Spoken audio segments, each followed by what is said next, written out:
Kosong bunuh dan anak kosong harus pecah. Kosong pecah. Manusia hati iblis. Kosong harus pecah. Sambil memeluk foto anaknya, Ibu Prada Luki Saputranamo, Sepriana Paulina Mirpe, sempat histeris karena tak kuasa menahan amarah saat hendak dipanggil masuk ruang sidang untuk mengambil sumpah bersama para saksi lainnya. Sidang perdana ini digelar di Pengadilan Militer 3 Kupang NTT Senin pagi dengan agenda mendengarkan keterangan terdakwa beserta 6 saksi. Sidang digelar secara terbuka untuk mengungkap motif penganiayaan yang menyebabkan korban Prada Luki Saputranamo meninggal dunia. Pengadilan Militer juga menghadirkan 4 saksi dari TNI dan 2 orang lainnya yakni ayah dan ibu kandung Prada Luki Saputranamo. Terdakwa Letu Ahmad Faisal, Komandan Kompi pada Batalion Teritorial Pembangunan Waka Ngamere Kabupaten Nagekeo dihadirkan sebagai terdakwa pertama. Ia didakwa mengizinkan anak buahnya menganiaya Prada Luki sehingga menyebabkan korban mengalami luka serius. Kasus penganiayaan berujung kematian Prada Luki diketahui setelah korban meninggal dunia saat menjalani perawatan di unit perawatan intensif RSUD Airamo Nagekeo 6 Agustus 2025. Luki meninggal karena diduga dianiaya beberapa orang seniornya. Pihak TNI telah merampungkan berkas perkara 22 tersangka kasus tersebut ke auditor militer. Dari Kupang, Nusa Tenggara Timur, Eman Suni, iNews melaporkan. Dikritik Hasan Nasbi soal penilaian sesama pejabat publik, Menkyu Purbaya memberikan jawaban tegas. Informasi selengkapnya usai jeda, tetaplah bersama iNews Sore.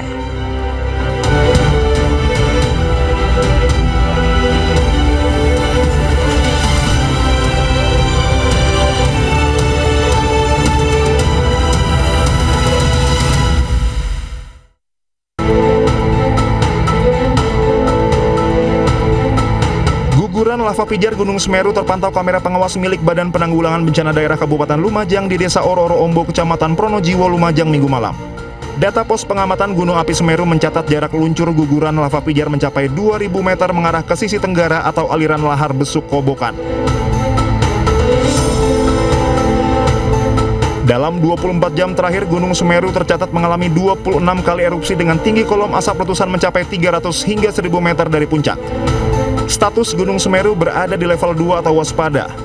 Selain bahaya erupsi, masyarakat juga mewaspadai terjadinya banjir lahar dingin.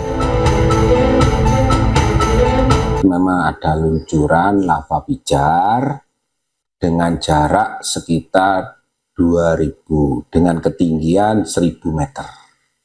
Itu untuk luncuran mengarah ke Des Curakoboan. Untuk dampak tidak ada. Tapi kita tetap mengimbau, BPD Lumajang mengimbau kepada para penambang tidak melakukan aktivitas di sekitar bahu sungai dengan jarak 500 meter. PVMBG mengimbau masyarakat tidak melakukan aktivitas apapun di radius 13 km dari puncak Gunung Semeru. Dari Lumajang, Jawa Timur, Yayan Nugroho, iNews melaporkan. Dan pemirsa, iNews Sore berikutnya akan dilanjutkan bersama rekan kami Arlista Hadi. Selamat sore, Lista. Selamat sore, Iya, Juno. kira-kira ada informasi apa saja untuk Paru 2 nanti? Iya, untuk iNews Sore akan kembali menghadirkan beberapa informasi menarik di antaranya.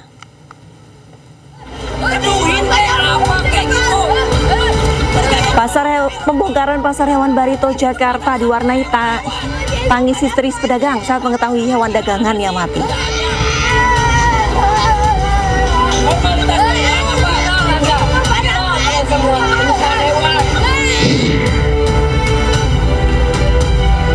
Pemprov akan cabut 5.000 penerima bansos di Jakarta yang terjerat judi online.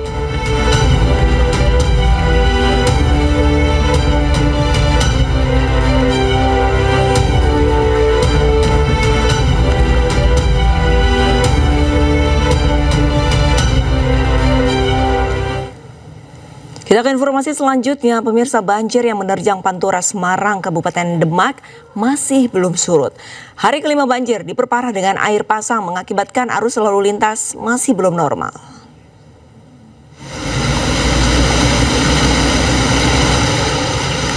Banjir di Semarang masih tinggi walaupun sudah memasuki hari kelima. Titik terparah yaitu di depan Rumah Sakit Islam Sultan Agung dengan ketinggian banjir 40 hingga 50 cm.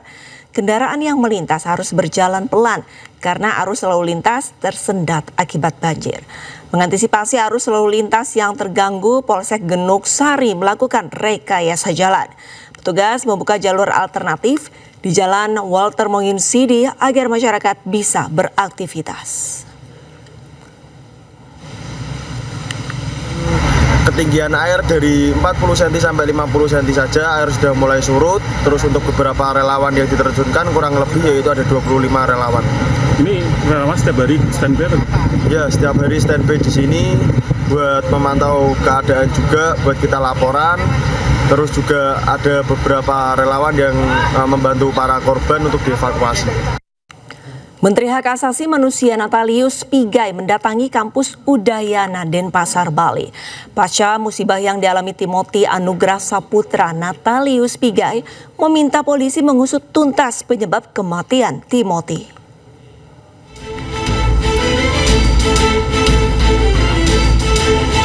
Menteri HAM Natalius Pigai disambut Rektor Universitas Udayana Iketut Sudarsana. Kedatangan Pigai untuk meminta kasus bullying almarhum Timothy Anugrah Saputra diusut tuntas. Pigai meminta semua pihak agar menghapus perundungan di seluruh tingkat pendidikan. Selain itu, Natalius Pigai juga meminta kepolisian mengusut tuntas latar belakang musibah yang dialami Timothy Anugrah Saputra.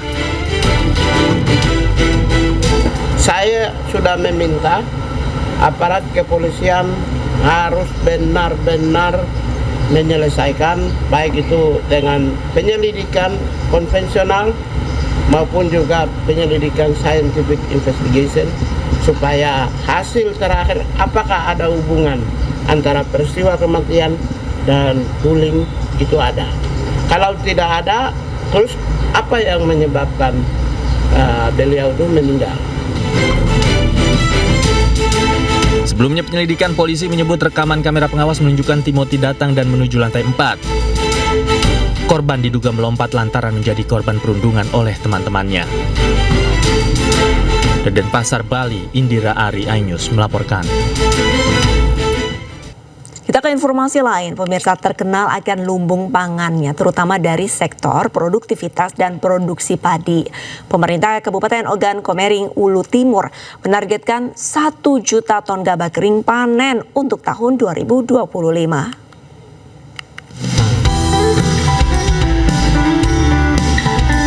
Kabupaten Oku Timur yang terkenal dengan semboyan bumi sebiduk sehaluan tersebut berhasil meraih peringkat 10 besar tingkat nasional produktivitas dan produksi padi. Keberhasilan tersebut tidak lepas dari potensi lahan yang dimiliki Kabupaten Oku Timur. Total potensi lahan yang dimiliki Kabupaten Oku Timur mencapai 207.377 hektar. Bupati Oku Timur, Lanosin Hamzah menargetkan 1 juta ton gabah kering panen pada tahun 2025 ini. Di gabah itu 1 juta ton GKP, gabah kering panen.